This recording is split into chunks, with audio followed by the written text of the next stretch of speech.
Hello दोस्तों, आप सब कैसे हैं। मैं रिहाना आप सभी का JRMCQ में स्वागत करती हूँ। आज हम MCQ करेंगे CG टेट का पर्यावरण वाला भाग। पर्यावरण से 30 प्रश्न 30 अंक के लिए पूछा जाता है। आज हम पर्यावरण अध्ययन से 15 IMP क्वेश्चंस को सॉल्व करेंगे। तो आइए शुरू करते हैं आज की क्लास। CTET 2016 का सॉल्व पेपर है, जिसमें आज हम पार्ट 1 कर रहे हैं 15 क्वेश्चंस को, और पार्ट 2 में फिर 15 क्वेश्चंस को करेंगे। इसमें 1 से 15 तक का है और अगले वीडियो में 16 से 30 तक का रहेगा। चलिए शुरू करते हैं आज की क्लास।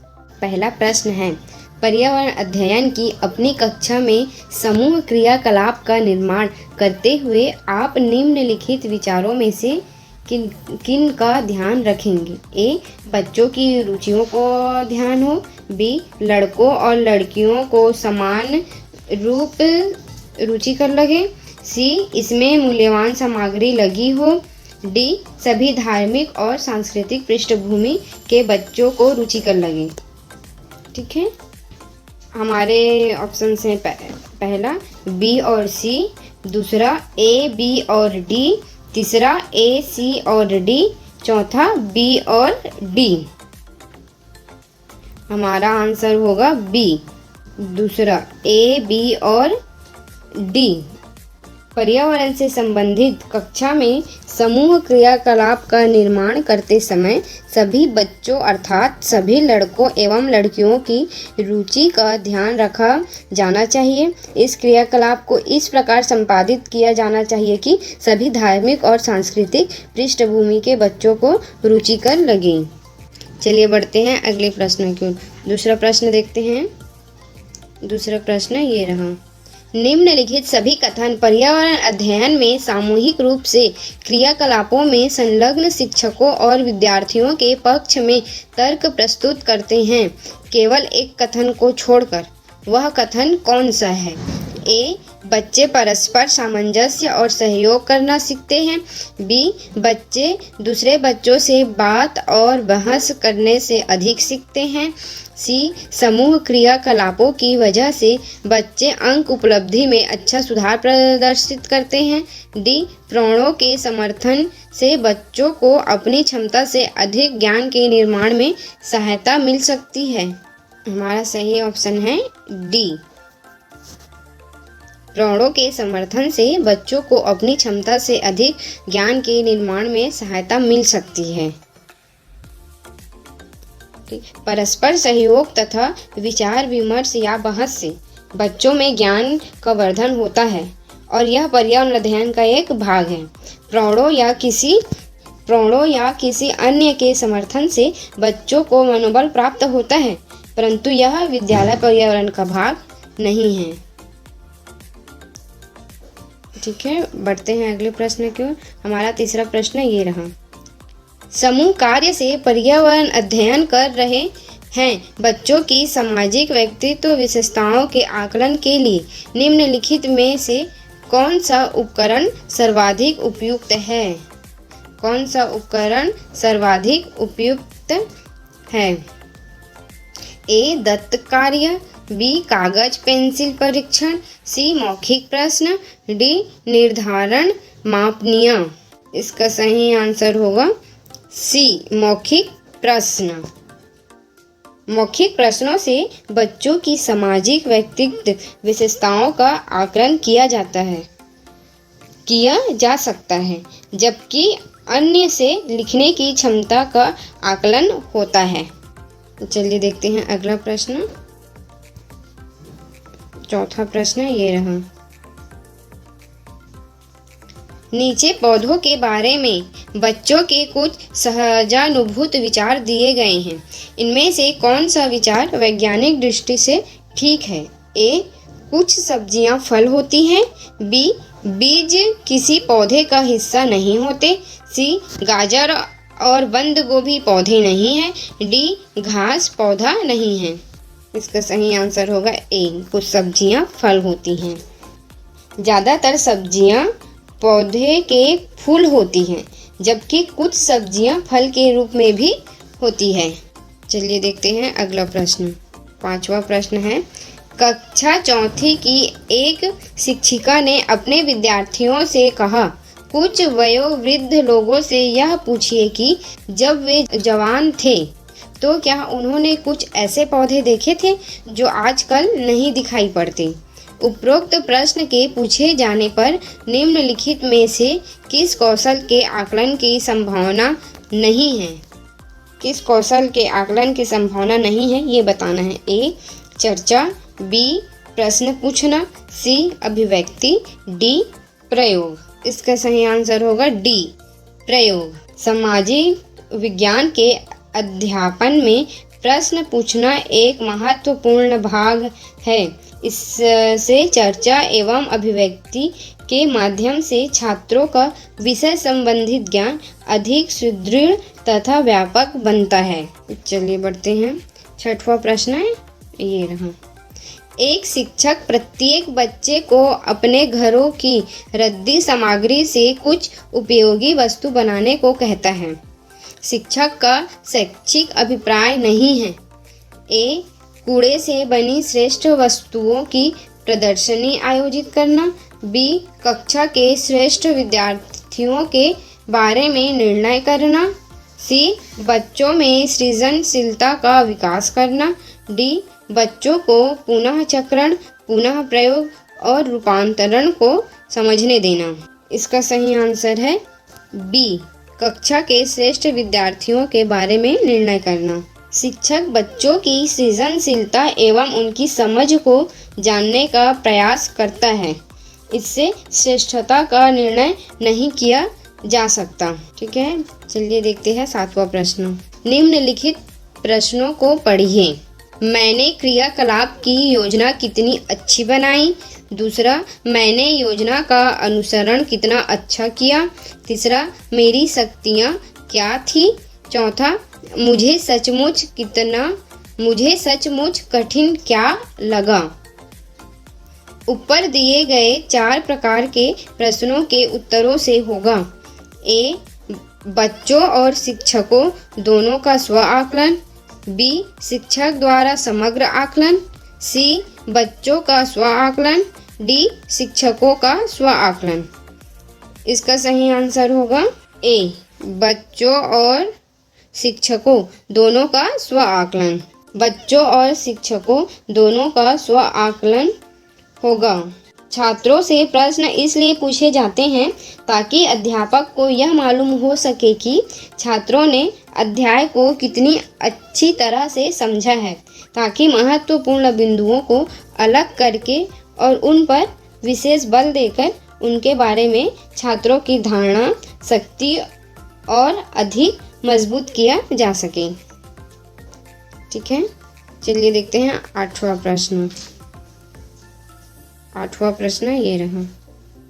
8वां प्रश्न है, पर्यावरण अध्ययन की पाठ्य पुस्तक में प्रयुक्त भाषा ए परिभाषाओं पर बल देते हुए औपचारिक बनाई जानी चाहिए, बी तकनीकी और औपचारिक होनी चाहिए, सी बच्चे की दिन प्रतिदिन की भाषा से संबंध होना चाहिए, डी रुखी और बच्चों के द्वारा समझने में कठिन होनी चाहिए।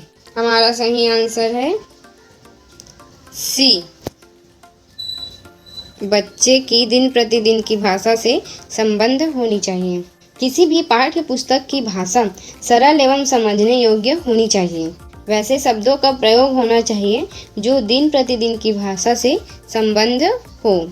ठीक है, चलिए देखते हैं अगला प्रश्न ये है। एक शिक्षक अपने विद्यार्थियों को विभिन्न पशुओं के चित्र देता है और उन पशुओं पर रंग भरने को कहता है जो हमारे घरों में नहीं रहते। इस क्रियाकलाप का उद्देश्य है ए सृजनात्मकता का विकास करना, बी अवलोकन का विकास करना, सी वर्गीकरण कौशल का विकास करना, डी डेटा संग्रह का विकास करना। उपरोक्त में से कौन से सही हैं? पहला बी सी और डी, दूसरा ए सी और डी, तीसरा ए बी और सी, चौथा ए बी सी और डी। इसका सही आंसर होगा सी, ये ए बी और सी। एक शिक्षक विद्यार्थियों की सृजनात्मकता अवलोकन एवं वर्गीकरण कौशल की क्षमता को जानने का प्रयास करता है। इसे डाटा संग्रह नहीं कहा जा सकता। ठीक है, चलिए देखते हैं 10वां प्रश्न। 10वां प्रश्न है, पर्यावरण अध्ययन के पाठ्यक्रम जिसे 6 उप विषयों के चतुर्दिक निर्मित किया गया है में पौधे और पशु को जानबूझकर परिवार और मित्र उप विषय के अंतर्गत सम्मिलित किया गया है। इसके लिए निम्नलिखित में से एक कारण को छोड़कर से सभी कारण हो सकते हैं। वह एक कारण कौन सा है? ए, विद्यार्थियों को विज्ञान के दृष्टिकोण से पौधों और पशुओं को समझने में सक्षम बनाना। बी, सामाजिक और सांस्कृतिक संदर्भ में पौधों और पशुओं के स्थान निर्धारित करने में विद्यार्थियों को सहायता करना। सी, इस बात को उभारना कि किस प्रकार मनुष्य एक दूसरे से घनिष्ठ संबंधों को साझा करते हैं। डी, इस बात को उभारना कि किस प्रकार कुछ समुदायों के जीवन और आजीविकाएं विशेष पशुओं या पौधों के घनिष्ठ रूप से जुड़े हैं। इसका सही आंसर होगा ए, विद्यार्थियों को विज्ञान के दृष्टिकोण से पौधे एवं पशुओं को समझने में सक्षम बनाना अन्य विकल्पों की भांति पौधे और पशु को परिवार और मित्र विषय के अंतर्गत सम्मिलित करने का कारण नहीं हो सकता। विद्यार्थियों में वैज्ञानिक दृष्टिकोण को विकसित करने और उसे समझने का प्रयास किया गया है। चलिए बढ़ते हैं अगले प्रश्न की ओर। 11वां प्रश्न है, पर्यावरण अध्ययन के शिक्षण अधिगम में सर्वेक्षण का उद्देश्य है। ए, समुदाय के साथ अन्योन्य क्रिया का अवसर प्रदान करना। बी, बच्चों की विभिन्न लोगों के प्रति संवेदनशील बनाना। सी, सूचना को प्रत्यक्ष प्राप्त करने का अवसर प्रदान करना। डी, आकलन के एक अवसर के रूप में इनका उपयोग करना। उपरोक्त में से कौन से सही हैं? पहला ए, सी और डी। दूसरा ए, बी, सी और डी। तीसरा ए, बी और सी। चौथा ए, बी और डी। हमारा सही आंसर होगा चौथा ए, बी और डी।